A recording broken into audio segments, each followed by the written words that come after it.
Orland Park Mayor Dan McLaughlin. The following program is brought to you by the Village of Orland Park.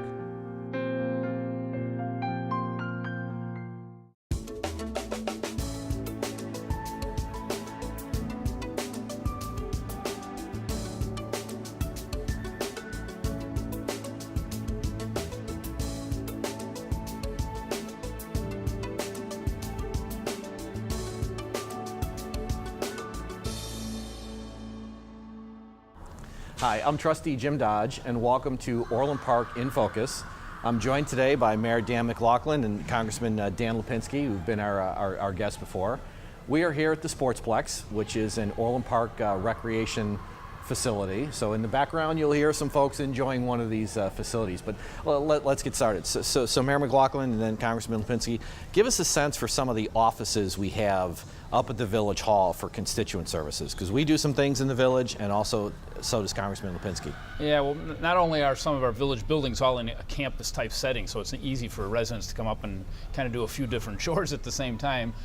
We also invited Congressman Lipinski to have his office in our Village Hall, so residents can stop there, and quite a few residents do stop there. We also have the Secretary of State's office with a satellite, so that people can renew their licenses and take care of some of those functions. We have a Veterans Assistance Program downstairs, and we also host the Southwest Conference of Mayors. So it just brings a lot of services within easy reach of the residents. So Congressman, we know you have an office there, and we're very happy that you're in the Village Hall. What kind of services, or how should our residents approach your office for constituent services there? Well, anything that has to do with the federal government that we can be helpful with. Say, if a senior has an issue with their Medicare or with Social Security, okay, and they need help with that, they can come into my office there. A veteran, anything that they may have an issue they may have with veterans benefits, a lot of things for veterans that we can help out with. If veteran has earned medals but has not received them, we can help out with that. It just works out very well. I've always thought that it's good to have as many services as possible in one place, because therefore it's a one-stop shop. And so I very much appreciate the village having the space for me there, and it just makes it a lot easier. And some people will stop by, when they're coming into the Secretary of State's office, and they'll see my office, and they'll stop by with something, and they may not even know the office is there. So we try to get the word out that it is there, but some people don't know it. They see it there, and so it's great to make it convenient for everyone. And thank you, because sometimes I think when people think about how do you go call up department here or department there in the federal government, can be a little intimidating. Yeah. So your help navigating the federal government is much appreciated. He's got a couple of good people in that office too that'll sit down. I think people sometimes just get tired of doing things on the phone, and they want to come in and talk to somebody in person. Right? Yeah. So Congressman, I understand that you spend a fair bit of time with us in Orland, so thank you for that. So some of the things that we know that you've come out, we appreciate it: the Orland Days Parade, Memorial Day, Taste of Orland, and Veterans Day. But I got to ask, I understand you're a runner, and I've heard you've done very well in our Liberty Run. So do you want to tell us about that? Well, usually it's on the 3rd of July, and this year it was on July 1st. 2-mile run, which I always loved. This year it was nicer because it wasn't nearly as hot as it usually is. So, I did well. Got first place in my age group. Over 30, right? Yes. Over 30. All right. But it's a great run. It's a family run, and also a walk, and then they have the dash for the little kids. So it's always fun to do, and whenever I have a chance, I make it part of my the 4th of July celebration. Come out here and do the run. Oh, great for you. I'll do a 2-mile walk, but the running not so much. I don't know about you, Dad. I will say that when Congressman Lipinski comes out to our Veterans or Memorial Day services, it adds quite a bit for the residents to see their congressperson out saying a few words and greeting all the veterans. So we appreciate that. We appreciate that. Yep, certainly do. So let's, an issue that's near and dear to everybody's heart in Orland, LaGrange Road, which is, as we all know, is a U.S. federally marked highway, Route 45. And we've talked over time about how complicated and how involved it is to get a major road project done. So Congressman, can you give us a sense for how things like that work in DC, and then how national transportation bills come back and work with someone like Dan in the village to get a road project done? Well, it's great to see the LaGrange Road getting done. I know it's soon going to come to conclusion, but how people don't realize how much is involved in a project like this. When you are expanding a road, how much that involves, not just with the road, but utilities. But it's great to see the project coming along. And anything, again, it's cooperation. The village, state, federal government, all are a part of this. We, back in December, passed a 5-year transportation bill to fund road construction, to fund public transportation. The first long-term bill we had passed in 10 years. Wow. So it's going to provide 10%, or it is providing 10% more money for roads than had been provided under the last bill. And so that's going to help get more work done on our roads here locally. And it also provides more money for public transit. So, for example, the Southwest Service here is going to help Metro out also, this bill. So it's something that's very good. We all know that transportation issues are, something that affects us every day. Everybody generally agrees to it. We need to do more to ease congestion, and it's great to see what's going on here with LaGrange. No one likes to go through the process, but once it's done, it makes life much easier. And I know 159th Street out here is under construction. Under construction now, but it'll all be great when it's done. Well, not only making life easier and traffic flow better, but it ends up being a safer situation too. When you got room and people aren't cutting people off and racing to get somewhere, it makes it a safer situation. But let me ask you real quick.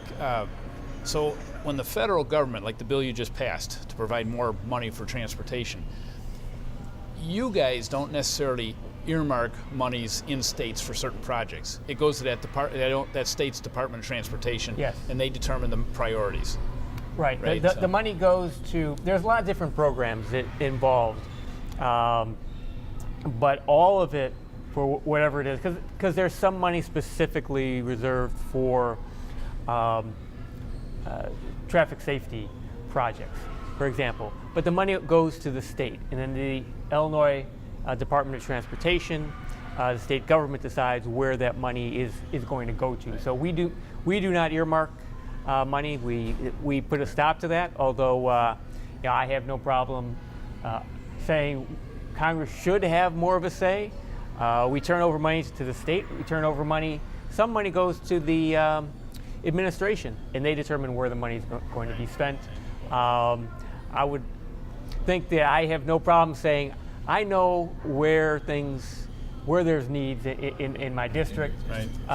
And I have, while some people say earmarks are a terrible thing, I think someone's determining where the money is going to be spent, and so I think I'd like to have more of a hand in that, but right now I'd like to bring as much money home as possible, and then the determination is made on a state and in some way on a local level, but mostly at the state level where that money is going to go.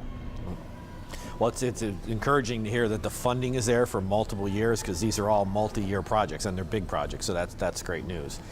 The summertime, we're all thinking about vacation, whether we're about to take them or not take them. Can you talk a little bit about what's going on in DC with some of the aviation questions that are affecting the nation and us? Well, we just passed a bill to keep the Federal Aviation Administration operating now through the end of September of next year. Okay. We couldn't reach agreement on a bill between the House and the Senate to do a longer-term extension of the FAA, but we did get some good things in this extension bill, including something that I had put into the bill, or something similar to what I had put in committee, which is to say if a passenger has their bags lost or delayed, they get a refund of the bag fee that they pay. As we all know, the airlines have started charging, a few years ago, charging these baggage fees. And I said, especially if they're going to be charging the fee, if you don't actually get the service, that is, your bag doesn't arrive when you arrive on the plane, then you should at least get that baggage fee back. I had asked for it to be a... that sounds like common sense. Was it a hard sell? Yeah. It was a hard sell. Honestly, the airline just didn't want to... They probably fought that one, I'm sure. They didn't want anything. And I originally said it should be 2 hours, maybe 4 hours. And in the bill, it's 12 hours. What's 12 hours? That if it's delayed more than 12 hours, right. then you get your baggage fee back. Okay. But other important things in there is we saw earlier this summer a lot more problems with the with TSA and in the long lines at the airports, right. And they've done better with that recently. But we made some changes in this bill that still to guarantee safety, because that's the first safety and security. That's the first concern, but to make sure the TSA is doing a better job of getting people through the lines faster. We put some provisions in the bill also to do that. So hopefully we're not going to have any further problems with those delays this summer. Thank you. I'm a very frequent business traveler, so I very much appreciate what you're doing with on that one. A lot of our residents, there's always questions around Social Security, and a lot of our residents care very deeply about Social Security because that's a primary source of support for them. Can you give us a sense for what's going on these days with the discussion around Social Security? Well, the big thing every year for those on Social Security is what is the COLA going to be, the cost of living adjustment for the next year. And we saw last year there was no COLA. There was no increase at all in the benefit. We will know what the 2017 increase, if there will be one. We'll know that in October. It will be announced. Right now it looks like it's going to be a very small increase. An increase, but a small one. A quick question, what's it tied to typically? The problem is that it is calculated, cost of living for seniors on Social Security is calculated based on something that has nothing to do with seniors. It's called the Urban Wage Earners Index. So, which makes no sense. Right. That's why I've been co-sponsoring a bill for the last few years to create an actual measure of what the inflation rate is that seniors face. Because for seniors, okay. I know seniors are coming up to me all the time and telling me my costs have gone up. You know, don't tell me I haven't seen any inflation. My costs are going up, and it's a problem that we're not really measuring that. So seniors aren't really getting the increase that I think that they should be getting in Social Security. Still working to try to get that done, but October we will know what the increase is for 2017. And again, so far the calculations indicate there's going to be a little bit of an increase in the benefit. I'm sure that'll be welcome news for many.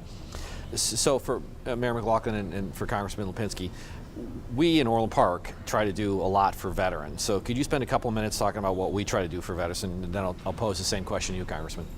Well, we mentioned earlier, we actually invited the veterans, the state Department of Veterans Affairs to Orland Park, and they have an office in our lower level, so provides constituent services close. Mm-hmm.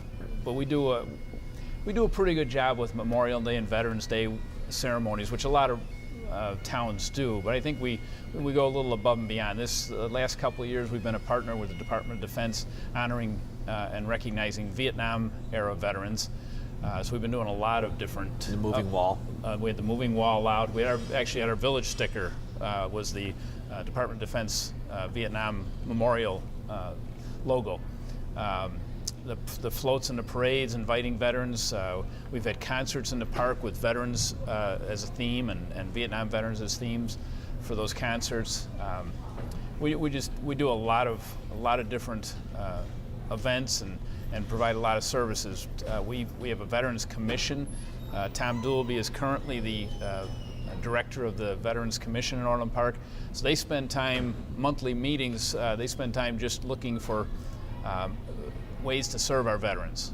Different, not just events that are celebration type events, but actual services, things to help people have access to state and federal programs and that kind of thing. So we kind of go out of our way, and I'm happy about that. I'm proud of that. I think all of us, if we haven't been in the service ourselves like you have, we have parents, grandparents. So I think recognizing the veterans and thanking them is a big part of our job. Congressman, I know you've long been a supporter of veterans and an advocate for veterans. And I understand there's some pretty interesting things going on these days and some projects you're involved in. You want to spend some time on that?